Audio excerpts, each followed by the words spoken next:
Good morning বন্ধু বান্ধৱীসকল, কি খবৰ আপোনালোকৰ? মোৰ ভালেই। এয়া দেখিছে আমাৰ ঘৰত শেৱালি ফুল ইমান ধুনীয়াকৈ ফুলি পৰি আছে।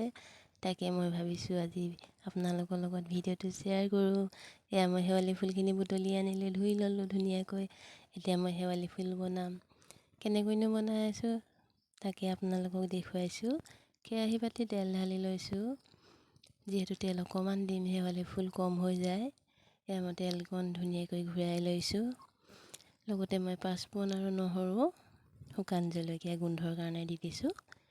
এয়া মই শুকান জলকীয়া, পাঁচফোৰণ, নহৰু দি দিলোঁ। এয়া মোৰ ৰঙচুৱা হৈ গৈছে। এতিয়া মই ইয়াতে ঢালিম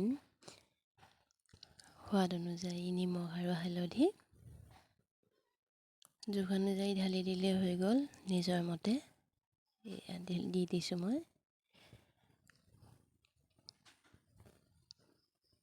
এতিয়া মই ধুনীয়াকৈ ভাজি লৈছোঁ মিক্স হ'বলৈ। ইয়াতে মই দি দিম এতিয়া শেৱালি ফুলখিনি। শেৱালি ফুলখিনি কিমান ধুনীয়া, ভাজিবই মন নাযায়, হ'লেও ভাজিটো খাওঁ আৰু। এয়া চাওক শেৱালি ফুলখিনি দি দিলোঁ। শেৱালি ফুলখিনি কিমান ধুনীয়া হৈ আছে, যিহেতু তাজা তাজা ফুলিছে। এয়া মোৰ শেৱালি ফুল ৰেডি হৈ গ'ল। তাতে মই ভাঙি দিলোঁ ডিম এটা। ডিমে শেৱালি ফুলে আপোনালোকে খায় নে নাখায় কমেণ্ট কৰি জনাবচোন। মই হ'লে এনেকৈয়ে বনাই খালোঁ, আপোনালোকেও এনেকৈ বনাই খাব যদি নাই খোৱা। ভিডিঅ'টো ভাল লাগিলে লাইক, কমেণ্ট, শ্বেয়াৰ, ছাবস্ক্ৰাইব কৰি দিব। এয়া মই শেৱালি ফুল ৰেডি। Thank U.